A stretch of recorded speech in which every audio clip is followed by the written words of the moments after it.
क्या करा जाए एक पिशाचनी को सिद्ध करने के लिए? देखो, पिशाचनी सिद्ध करने के लिए आपको अपने आप को, अपने परिवार को, सबको भूलना पड़ेगा। आपको एक तरीके से अपने आप को पूरा समर्पित करना है उस चीज़ को कि मैं सिर्फ आपका हूँ। 64 योगिनियों का तंत्र में किस तरीके से इस्तेमाल किया जाता है? तो जो 64 योगिनियाँ हैं, इनका बहुत बड़ा महत्व है। रक्त बीज एक ऐसा दानव था जिसके खून की जहाँ बूंदें गिरती वहाँ से एक रक्त बीज पैदा हो जाता। तो रक्त बीज कोई छोटा मोटा दानव नहीं था, वो भी बहुत ज़्यादा बड़ा दानव था और बहुत प्रभावशाली था। तभी तो माता को इतना बड़ा उग्र रूप लेना पड़ा था। वो जो उसका बचा हुआ शरीर था जिससे खून बह रहा था, उसकी हड्डी चाव रही है, कोई उसका मांस खींच रही है, कोई उसकी नसें एक एक नस निकाल के चाव रही है।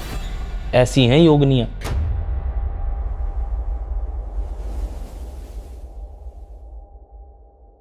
नमस्कार दोस्तों, कैसे हैं आप लोग? आज फिर से हम एक बार वापस आ गए हैं साहिल भगत जी के साथ में। और आज हम जो टॉपिक लेके आए हैं थोड़ा ट्रेंडिंग में है, कर्ण पिशाचनी। बहुत कर्ण पिशाचनी का नाम सुनते लोग बस एक ही चीज़ आती है दिमाग में कि बस इसको कैसे भी सिद्ध कर लो। और आज हम वही सिद्धियां जानेंगे कि क्या कर्ण पिशाचनी को सिद्ध कर पाना पॉसिबल है, और पॉसिबल है तो किस फॉर्म में सिद्ध करी जा सकती है और कैसे सिद्ध करी जा सकती है। बने रहिए। सर, कैसे हैं आप? मैं बहुत बढ़िया, आप बताएं। सर, बहुत ट्रेंडिंग में टॉपिक है कर्ण पिशाचनी। आज का टाइटल भी यही है, कर्ण पिशाचनी है क्या असल में, और क्या कर्ण पिशाचनी की सिद्धि करके आप प्रेमिका, माँ या कैसी भी चीज़ें प्राप्त कर सकते हैं? देखो, सबसे पहली चीज़ कि मैं नहीं जानता कि कर्ण पिशाचनी कौन है। मैं आपको क्लियर बताऊं, मैं जानता ही नहीं। मैं तो नाम भी ये इंस्टाग्राम यूट्यूब पे सुना कि कर्ण पिशाचनी, ये तुम इससे संभोग कर सकते हो। तो जितने भी कुंवारे लड़के हैं पहले तो ये सुन के ज़रूर करेंगे कर्ण पिशाचनी सिद्ध, है ना। क्योंकि भाई देखो, बेकार लड़के एक से एक पड़े हैं। उनको अगर ये कर्ण पिशाचनी मिल जाएगी ना तो वो मरने से नहीं डरेंगे कि हम मर जाएंगे, उनको नहीं लगता डर। पर मैं आपको रियलिटी बताऊं ना, कर्ण पिशाचनी नाम की कोई चीज़ नहीं है। जो ये कहता है कि कर्ण पिशाचनी नाम की चीज़ें हैं, तो कर्ण पिशाचनी नाम की चीज़ें अगर एग्जिस्ट करती भी हैं तो जो व्यक्ति ये जानता है कि कर्ण पिशाचनी है और ये चीज़ मेरे संग संभोग करेगी और मेरे संग या तो मेरी बीवी के रूप में रहेगी या मेरी बहन के रूप में या माँ के रूप में रहेगी, और अगर मैं किसी अन्य औरत से या महिला से बात करूँगा तो ये मेरे को मार देगी, तो वो व्यक्ति क्यों उस शक्ति के पास जाएगा? या तो वो गधा है जो उसके पास जाएगा और उसको सिद्ध करेगा, राइट, ठीक है, या वो बेवकूफ़ है। क्योंकि देखो, कर्ण पिशाचनी से अच्छी और लाख गुना अच्छी और उनसे बड़ी और उनसे महान शक्तियां इस दुनिया में एग्जिस्ट करती हैं। जैसे कि आपने शायद नथिया चौकी का नाम नहीं सुना, तो मैं बता दूं, नथिया चौकी एक देवी है जो 5 बावरियों के जोड़े में चलती है, ठीक है, और 52 डोरी की चौकी कहलाती है नथिया माता, ठीक है। बहुत बड़ी जादूगरनी है, ढाक बंगाले से इसने जादू सीखा था, ठीक है। और आज तक इसका, ये ऐसी देवी नहीं है जो मर गई हो या किसी गुरु ने मार दी हो ना, अपनी मर्जी से अपना स्थान लिया और अपने आप को समाधि रूप में हटा दिया, ठीक है। ये वो शक्ति और आज भी एग्जिस्ट करती है माता नथिया। कर्ण पिशाचनी को लेके एक धारणाएं हैं कि कर्ण पिशाचनी जो है वो जन्म नहीं लिया, स्वर्ग की अप्सरा है, ठीक है। और अप्सरा को कौन नहीं पाना चाहेगा? देखो, अप्सरा, अब ढाक बंगाले के अंदर 7 परियां हैं, ठीक है। जो आपने सुना होगा, हांडी चलती है ना। हांडी कोई मुठ क्रिया करता है या मारण क्रिया करता है तो उसमें हांडी उड़ती है। उस हांडी को उड़ाता कौन है? परियां ही उड़ाती हैं, ठीक है। देवी बहुत पीछे रहती है। कोई आशु मेहतरानी जो माता है उनके जोर पे इस कार्य को करता है, कोई माता मसानी या माता कालगा के जोर पे इन कार्य को करता है। एक देवी है पीर मसानी करके, ठीक है। उस देवी के जोर पे, उस देवी के जोड़े में 7 परियां चलती हैं, ठीक है। वो 7 परियां भी तो अप्सरा ही हैं, है ना। अब क्या उन 7 परियों को सिद्ध कर लें जबकि वो किसी काम की है नहीं। इतना काम आप जड़ को पकड़ोगे या पेड़ को पकड़ोगे? आपको पता है कि पेड़ जड़ से है, अगर जड़ ही नहीं रहेंगी तो इस पेड़ का फायदा क्या?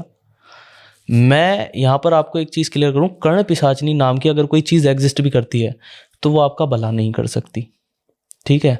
ये एक मैली विद्या, जिसे कहते हैं, उनके अंतर्गत चली गई, है ना, जो आपकी भी सगी नहीं है और आपको पूरा चूस ले, एक ऐसी शक्ति जो आपको फल रूप में सिर्फ संभोग दे। आपको संभोग क्या है? देखो, संभोग एक तरीके का योग भी है, पर अगर हम दवाई या कोई अच्छा, मान लो मैं बादाम हद से ज़्यादा खा लूँ, 20 बादाम एक साथ खा लूँ तो मेरा पेट चल जाएगा, और यहीं अगर मैं 2 बादाम रोज के खाऊं तो मेरा माइंड तेज होगा, है ना। तो भाई जो चीज़ तुम्हें पता है कि ये इकट्ठी आ रही है और हर चीज़ पे हक जमा रही है, तो इस चीज़ से अच्छा जो देवियां हैं, माता मसानी, माता नथिया, शामकोर, सेडो, ठीक है, और भी अन्य देवी जैसे माता फूला चौकी, सपेरन चौकी, है ना, माता, और भी कई सारी देवियां हैं जिनके मैं नाम अगर लूँ तो बहुत लंबी लिस्ट तैयार हो जाएगी। आजकल के बच्चों को, मेरे को नहीं पता क्या हो गया, अगर कोई भी बाबा, जोगी या तांत्रिक आके ये कह दे, अगर किसी को किसी के बात जाननी हो, अगर किसी को किसी के मन की बात जाननी हो तो वो भूत या वर्तमान जानना हो, भविष्य जानना हो, वर्तमान जानना हो, तो वो कर्ण पिशाचिनी सिद्ध करे। अरे भैया, अगर तुमने सिद्ध कर रखी है तो नरेंद्र मोदी जी आपको बुलाते कि पाकिस्तान में कौन सी प्लानिंग चल रही है, हमें बता के जाओ। मानते हो आप इस बात को? नहीं मानते? करेक्ट। ऐसी चीजें एग्जिस्ट नहीं करती। भविष्य कोई भी नहीं देख सकता। भविष्य अगर जिसने देख लिया वो प्रकृति के नियम को तोड़ गया, और प्रकृति का नियम कोई भी नहीं तोड़ सकता।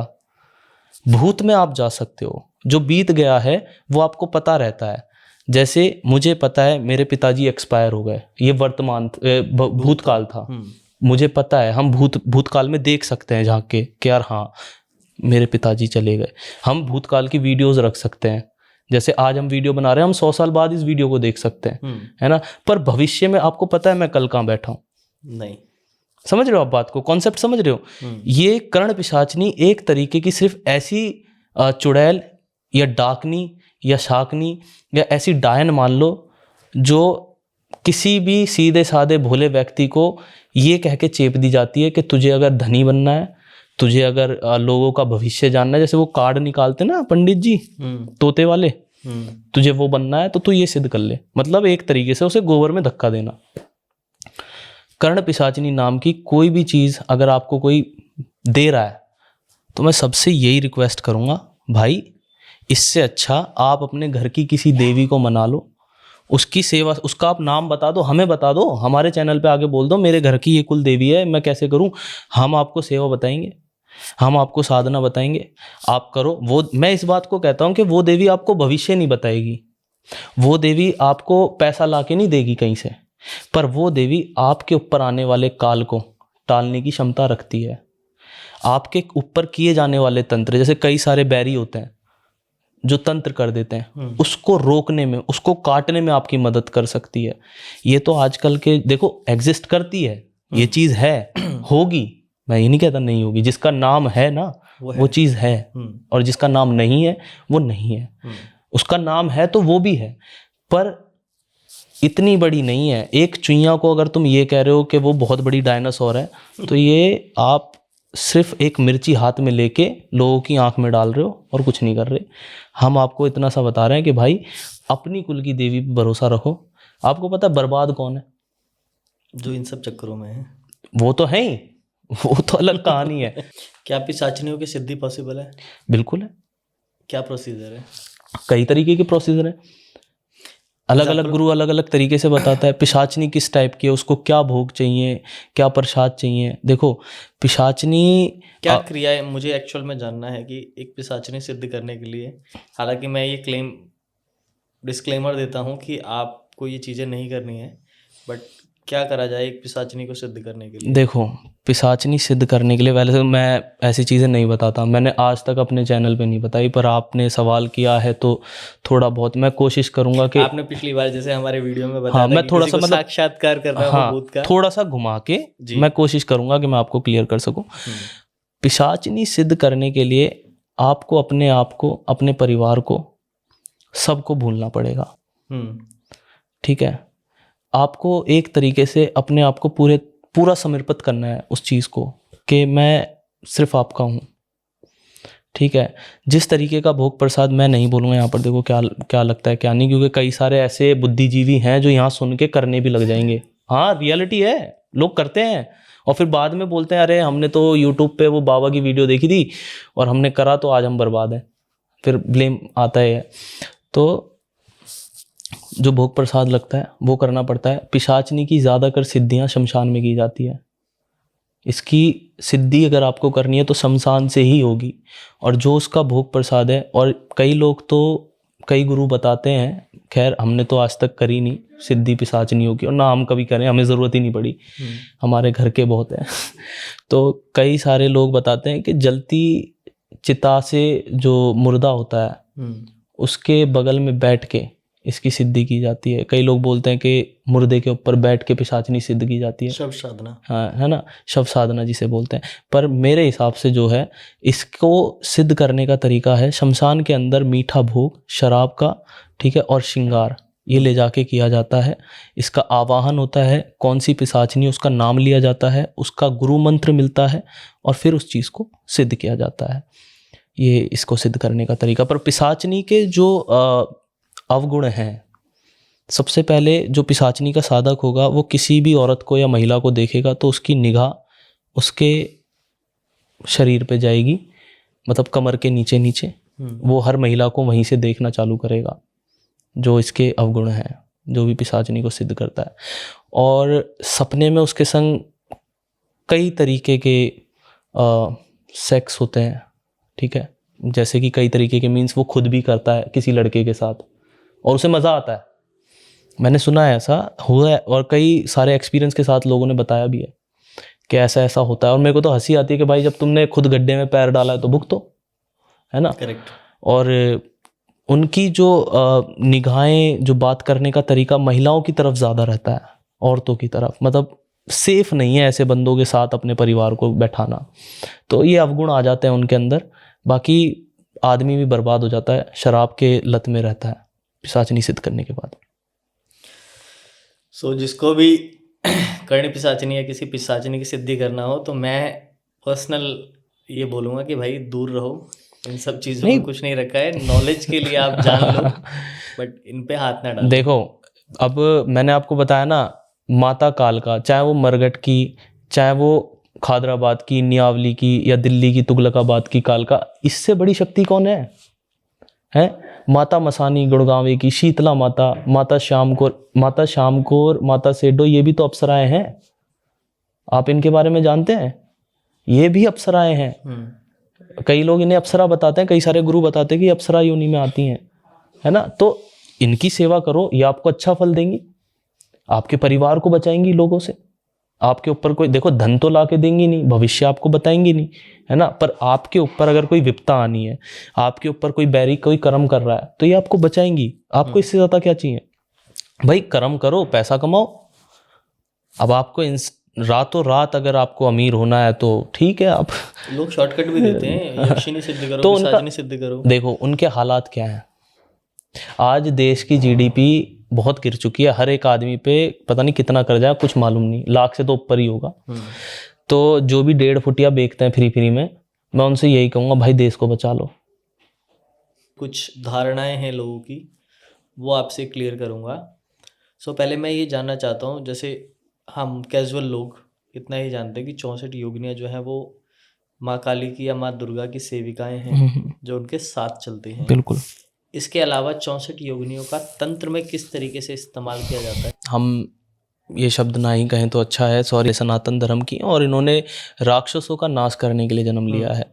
तो मैं आपको बताता हूँ इनकी उत्पत्ति कैसे हुई जी।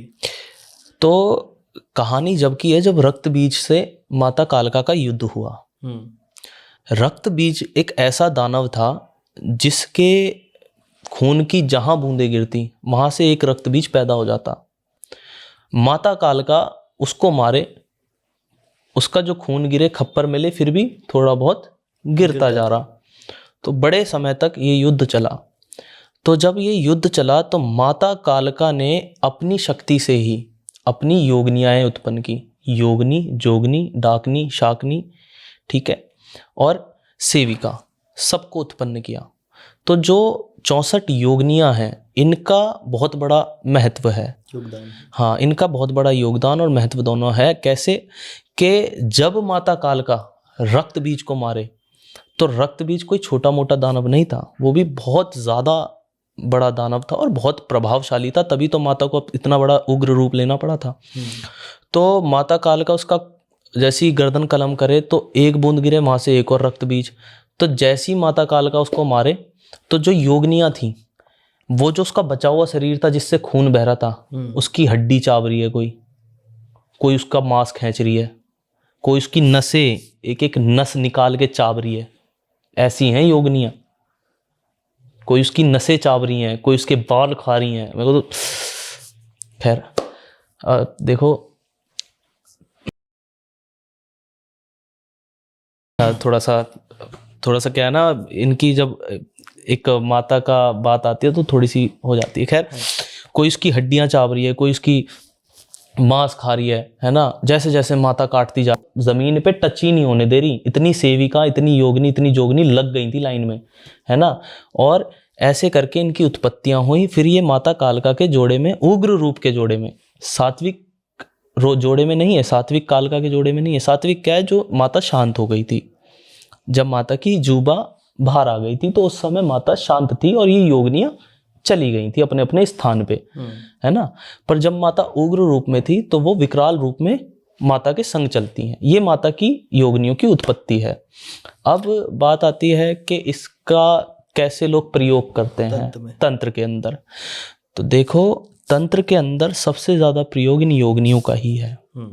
सबसे ज्यादा जो बलियां लेती हैं, जो जैसे आपने सुना होगा, कोई कालका के नाम पे बकरा दे रहा है, कोई मुर्गा दे रहा है, मसानी के नाम पे कोई कालका के नाम पे सुअर दे रहा है, तो ये माता नहीं ले रही।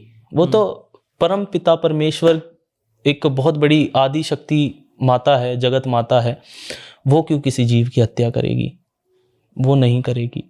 उनकी जो सेविकाएं हैं, उनकी जो जोगनी है, ये उग्र रूप में आज भी हैं, ये सात्विक और सौम्य रूप में नहीं है।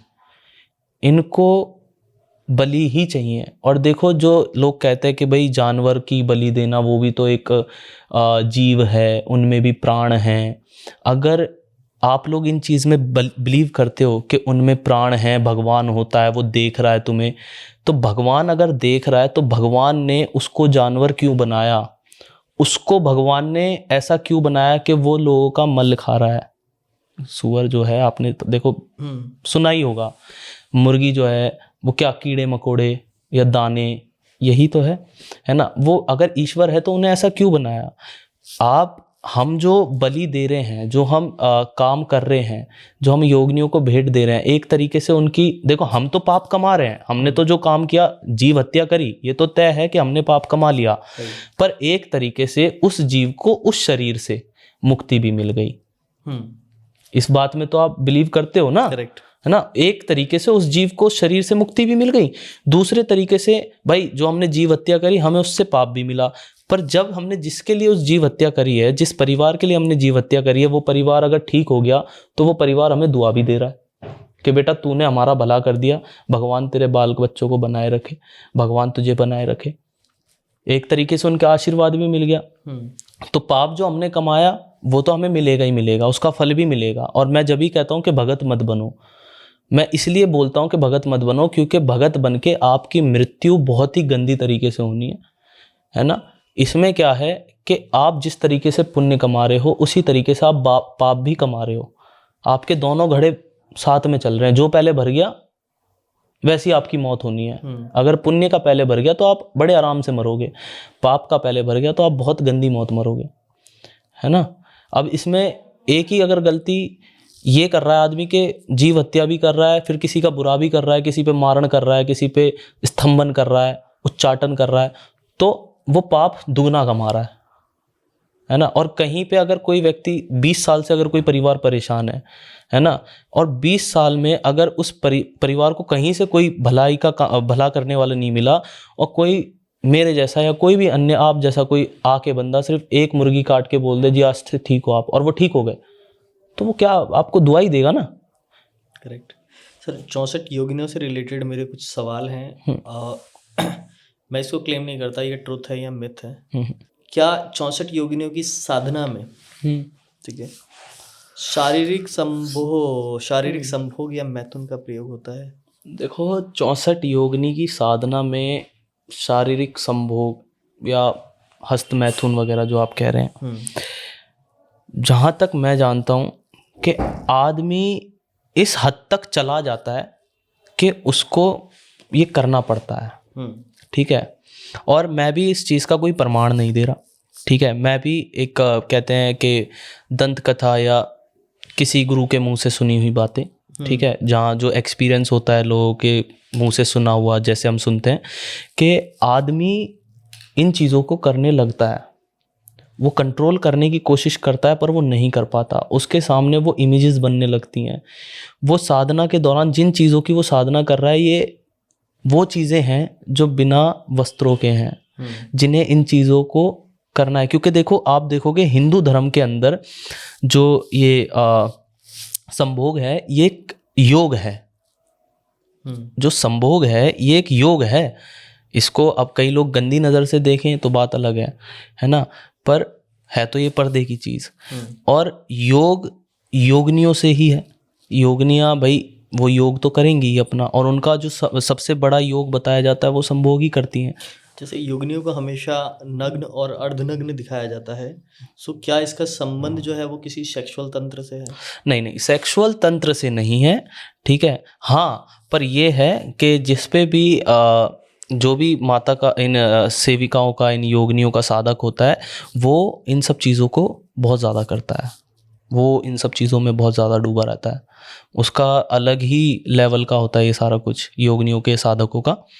और योगिनियाँ ये सब चीज़ें करवाती भी हैं, क्योंकि भाई देखो, तुम किसी भी चीज़ के लिए कुछ करोगे तो वो चीज़ अपना तो मांगेगी ही मांगेगी जो उसको चाहिए, समझ रहे हो। तो यही चीज़ है कि वो चीज़ें आपको ख़राब करती हैं। मैं तो यही कहूँगा कि देखो भाई, योगिनियाँ ये बहुत पार शक्ति हैं, ठीक है।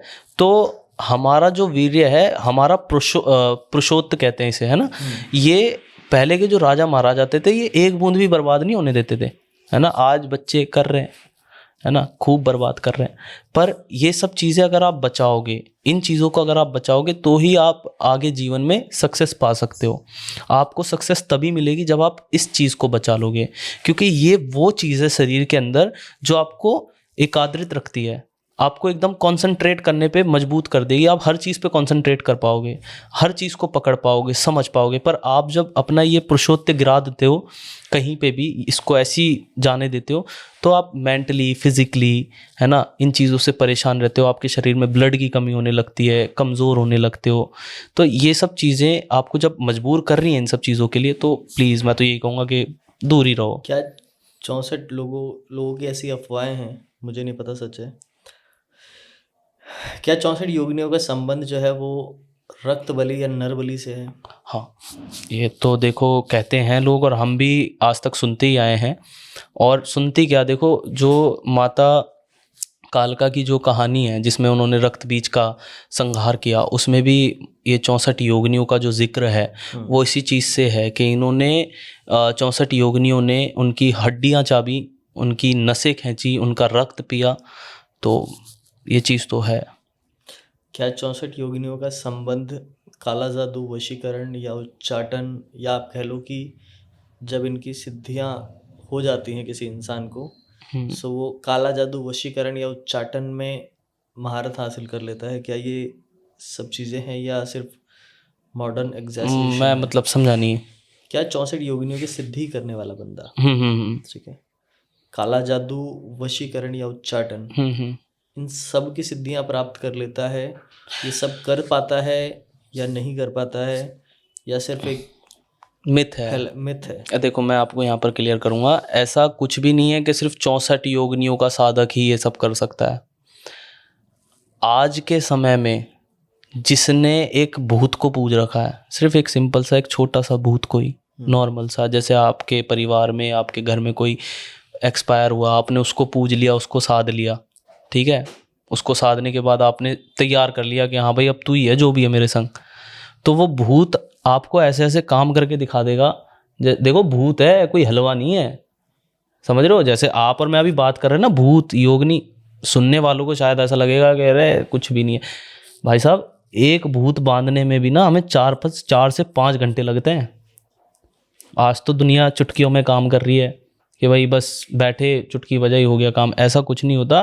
अगर भूत भी आपने सिद्ध कर रखा है तो वो आप पे वशीकरण, उच्चाटन, मारण, स्तंभन तक का आपका काम करेगा।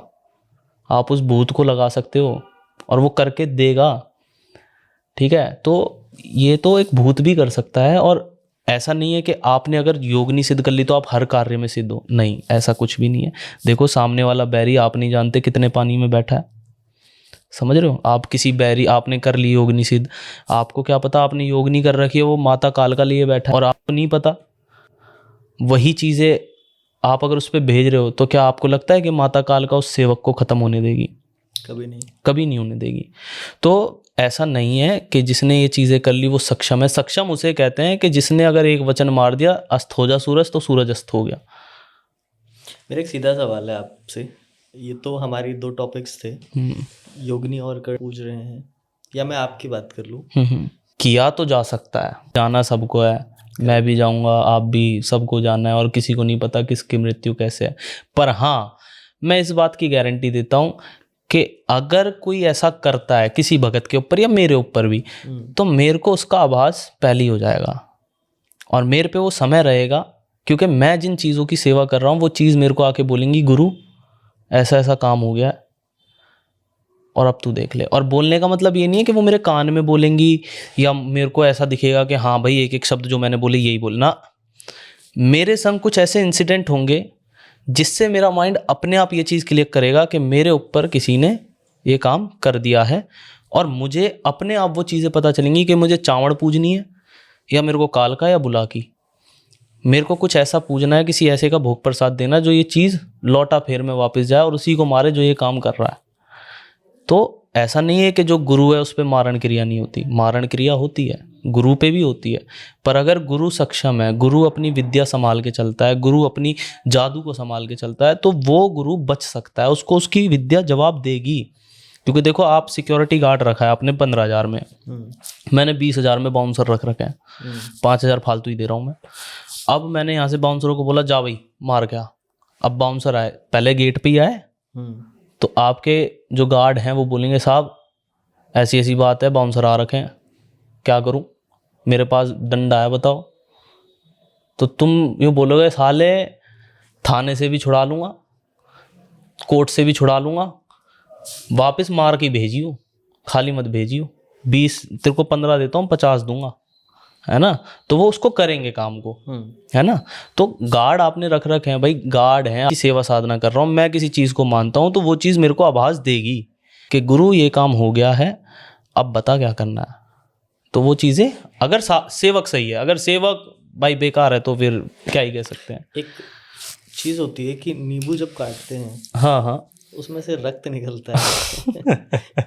क्या कॉन्सेप्ट है ये, क्या है ये? या एक मूवी आई थी लक्ष्मी मूवी, अच्छा आपने देखी होगी? हाँ मैंने देखी है, अक्षय कुमार की। अक्षय कुमार की, जब उसमें दीवार पे वो पानी फेंकता है तो वो रक्त बन जाता है।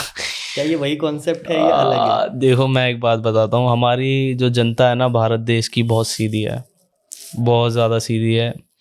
और मैं आज आप सभी के जो ऑडियंस है आपकी, सबको ये नींबू में से खून निकालने का तरीका बता रहा हूँ। क्या करना है, कुछ नहीं करना, सिर्फ और सिर्फ एक कटहल ले आओ।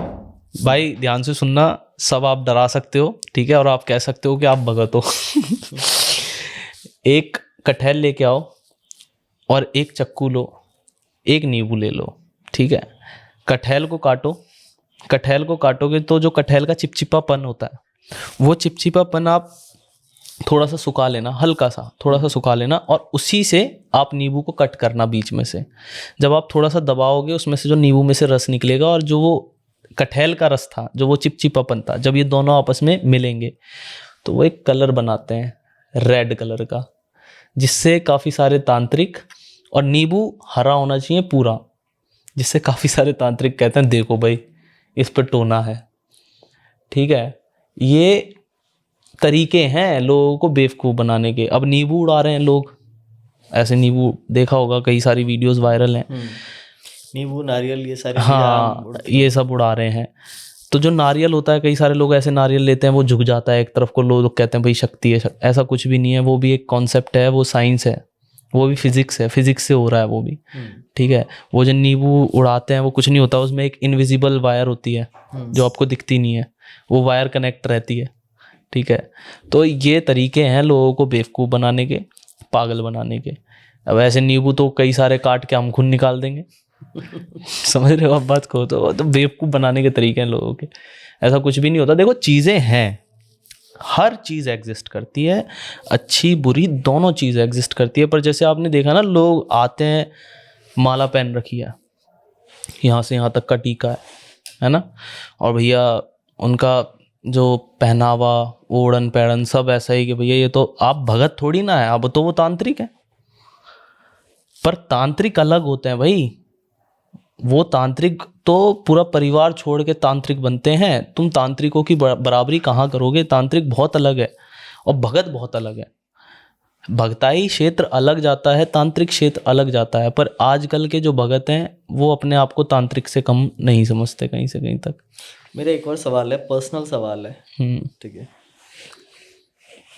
और लोग भी शायद ये सुनना चाहते हैं। एक तांत्रिक, एक भगत या एक अघोरी दूसरा अघोरी को नीचा क्यों दिखाना चाहता है? देखो, कोई किसी को नीचा नहीं दिखाता, कोई भी। ये सब हमारी सोच है, क्योंकि उनकी बातें ऐसी हो जाती हैं। मतलब एक कॉन्सेप्ट आता है ना कि मैं, हाँ मैं, बहुत बड़ी बात है ये मैं जी। तो देखो ऐसा है, मैं खुद ये बात कहूँगा कि कोई किसी को नीचा नहीं दिखा रहा। सबको पता है इनको कि ये भी झूठा है, मैं भी झूठा हूँ। समझ रहे हो आप बात को? सबको पता है कि ये भी झूठा है और मैं भी झूठा हूँ। और सबको पता है कि यार अगर ये ज़्यादा फेम पाएगा तो मेरे चेले, मेरे जो काम कराने मेरे पास आ रहे हैं वो भी इसके पास चले जाएंगे, मेरा काम थोड़ा मंदा हो जाएगा, क्योंकि उनके घर चल रहे हैं। आप समझ रहे हो? अगर ये आप इंस्टाग्राम आज बंद करवा दो गवर्नमेंट से, आधे भगत तो भूखे रह जाएंगे। जो नकली हैं भाई, जो असली हैं वो बुरा मत मानना, जो नकली हैं मैं उनकी बात कर रहा हूँ। हाँ, तो अगर आप इंस्टाग्राम आज बंद करा दोगे तो आधे भगत तो वैसे ही भूखे मर जाएंगे, जो नकली भगत हैं, ठीक है। और ये बात मैं उनके लिए कह रहा हूँ जो सच में नकली हैं। नकलियों को कोई बुरी लगेगी, असलियों को नहीं लगेगी। असली तो असली रहेगा। तो होता क्या है, उनको भी पता है वो झूठे हैं और सामने वाले को भी पता है वो झूठा है। असली भगत मैं उसको मानता हूँ कि आपके बिना बोले, अगर आपके घर में किसी ने बोली कि भाई ऊत पित्तर परेशान कर रहे, तो वो ऊत पित्तर का नाम दे दे कि ये पित्तर है तेरा, इसका ये नाम है। या तो भाई दुनिया की पूछा बाद में दे, ठीक है, पहले वो ये बता दे कि जो सवारी उस पर खेल रही है उन कौन सी शक्तियाँ चल रही हैं उसके साथ, है ना। या फिर कुछ भी नहीं तो सिर्फ इतने केस दिखा दे अपने, जो ये इंस्टाग्राम पे जो उसको कमेंट में लिख रहे हैं कि भाई तूने हमसे 20,000 लिए हैं, 21,000 लिए हैं, 10,000 लिए हैं, हमारा काम नहीं हुआ। लाइव आकर या उन बंदों से एक बार ये बुलवा दे कि भाई मैंने कौन सा काम तेरा नहीं किया या कौन से पैसे तेरे नहीं किए। देखो गाली उसको पड़ती है जो गाली खाने के काम करता है ना। अब मैं चल रहा हूँ तो कोई बेमतलब में मेरे में थप्पड़ थोड़ी ना मारेगा। मैं किसी का बुरा करूँगा, मैं किसी का गलत करूँगा तो ही तो मेरे में थप्पड़ मारेगा कि तूने हमारा गलत किया है। अब जब मैंने किसी का गलत किया ही नहीं है तो कोई मेरा गलत क्यों करेगा। तो जो गलत हैं उनको गालियाँ भी मिल रही हैं, जो गलत हैं उनको लोग झूठा भी बता रहे हैं, पर उन्हें कोई फ़र्क नहीं पड़ रहा। वो अपने काम में लगे पड़े हैं कि पैसा तो आ ही रहा है कहीं ना कहीं से, आने दो। समझ गए? मेरी एक वीडियो ऑन कैमरा कह रहा हूँ, एक वीडियो मेरी खेल कूद की जिसमें मेरे ऊपर कोई देवता आ रहा हो, मेरे इंस्टाग्राम मेरे यूट्यूब चैनल पे से निकाल के दिखा दो एक वीडियो, या एक ऐसा बंदा जो यूँ कहता हो मैंने उससे 20,000 21,000 रुपये चार्ज किए हो। एक बंदा सिंगल, या कोई भी एक ऐसी वीडियो जिसमें मैं ये बता रहा हूँ कि इस तंत्र को ऐसे किया जाता है ना। मैंने सिर्फ बताया अपने सभी देवी देवताओं के बारे में कि ये कहाँ से है, इनका चलन कहाँ से है, ये कैसे हैं, कौन है। अगर तुम्हें ज्ञान है तुम ज्ञान दो। तुम अभी मैंने पहले ब्रॉडकास्ट में बताया कि भाई तुम परेशान हो, तुम ये उतारा करो, ये टोना करो, ये टोटका करो, तुम्हें आराम पड़ेगा। तुम इन चीज़ के पैसे लोगे, इसी चीज़ के लोग 10 से 5,000 रुपये ले लेते हैं। करेक्ट, समझ गए? अभी ये नींबू काटने वाला आपने सवाल पूछा, ऐसी नींबू काट काट के बेचारों की गर्दन काट देते हैं हकीकत में। तो ये तरीके हैं लोगों को लूटने के। बेचारे सीधे साधे आदमी हो, बेचारों को जिनको कुछ पता नहीं है उनकी गर्दन काटी जा रही है। और मैं आशा करता हूँ कि जो लोग इन वीडियोस को देख रहे हैं उन्हें समझ आएगा कि मैं क्या समझाना चाह रहा हूँ। देखो, सबसे बड़ा डॉक्टर है आज के समय में। डॉक्टरी में अगर आपकी सारी रिपोर्ट वेल एंड गुड है, आपको कोई भी शारीरिक दिक्कत नहीं है, फिर भी आप परेशान हो किसी पीड़ा को, किसी दर्द को, किसी मानसिक रूप से आप परेशान हो, फिर आप किसी तांत्रिक या ओझा के पास जाओ। और ऐसा नहीं है कि डॉक्टर, किसी लोकल डॉक्टर के पास गए, 100 रुपये वाले के पास, उन्होंने कहा तो ठीक है कुछ भी नहीं है। सबसे पहले सिटी स्कैन, MRI और अल्ट्रासाउंड और एक्सरे, ये अपनी उस जगह की रिपोर्ट करा लो जिस हिस्से में तुम परेशान हो शरीर के। अगर उन चीज़ों में रिपोर्ट ठीक है ना तुम्हारी, तो तुम ठीक हो, तुम्हें फिर तंत्री है। क्योंकि कई बार होता है लोग अल्ट्रासाउंड कराते हैं, कुछ नहीं आता, तो लोग सोचते हैं ठीक है। नहीं, MRI कराओ, सिटी स्कैन कराओ, ये ज़रूरी है। जो अल्ट्रासाउंड नहीं दे पाएगा, जैसे हम कह देते हैं जो कालका नहीं दे पा रही वो गुरु गोरखनाथ को दिखाओ। समझने की बात है। जो 20,000 आप किसी भगत को दे रहे हो, उसी 20,000 रुपये में आपकी पूरी फैमिली का हेल्थ इंश्योरेंस आ रहा है। समझ रहे हो आप बात को? तो भाई मैं सभी से ये कहूँगा, ठीक है, एक चीज़ एक हद तक है, एक चुईया को तुम पहाड़ मत बताओ। राम जी ने भी कहा था कि वैद्य बड़ा है। राम जी ने भी हाथ जोड़े थे सुषैन्य वैद्य के कि मेरे भैया को बचा लो। मैंने पिछले ब्रॉडकास्ट में कही थी ये बात। हाँ जी। कि राम जी ने जब शक्ति लगी थी लक्ष्मण को, तो राम जी ने हनुमान जी से कहा था और विभीषण से कहा था मेरे भैया को बचा लो। तो विभीषण ने कहा कि अब इन्हें सिर्फ एक ही व्यक्ति बचा सकता है, सुषैन्य वैद्य, जो रावण की लंका में है। करेक्ट। जो भगवान है, जिन्हें हम भगवान कहते हैं, वो भगवान जब वैद्य से काम ले रहे हैं, उस समय के डॉक्टर से, तो आप और मेरी औकात क्या है? समझो कॉन्सेप्ट को। करेक्ट है ना? तो ठीक है, यहाँ पर तंत्र का भी वर्णन है। भगवान राम ने रावण को मारा था अग्नि अस्त्र से। भगवान राम ने रावण को अग्नि अस्त्र से मारा था, और वो अग्नि अस्त्र उनको धूने से ही मिला था। जो उनके गुरु थे उनको अग्नि से ही निकाल के दिया था, अग्नि की धूनी से ही निकाल के दिया था कि ये अग्नि अस्त्र है, इसे संभाल के रखो, ये तुम्हारे काम आएगा। है ना? तो तंत्र का भी वर्णन है और इसमें डॉक्टर का भी वर्णन है। तो दोनों चीज़ को मानो, पर सबसे पहले आप डॉक्टर के पास जाओ। यही बस कहना है मेरा। सो दोस्तों, आशा करता हूँ आपको कर्ण पिशाचनी एंड योगिनी से रिलेटेड आज का एपिसोड पसंद आया होगा। वीडियो को ज़्यादा से ज़्यादा प्यार देने के लिए धन्यवाद। अपने सवाल आप हमें कमेंट्स में ड्रॉप कर सकते हैं। अगर आपके फिर भी कुछ सवाल हैं तो हम इन सवालों को लेंगे। और फिर से मेरा एक ही कहना है कि पहले डॉक्टर फिर कोई और यही आपको सर ने अभी समझाया। मिलते हैं आपसे फिर किसी दिन, फिर किसी वीडियो में। तब तक के लिए देखते रहिए जोड़ी यात्रा, एंड जाते हुए सब्सक्राइब करना ना भूलें। जय श्री राम। जय श्री राम।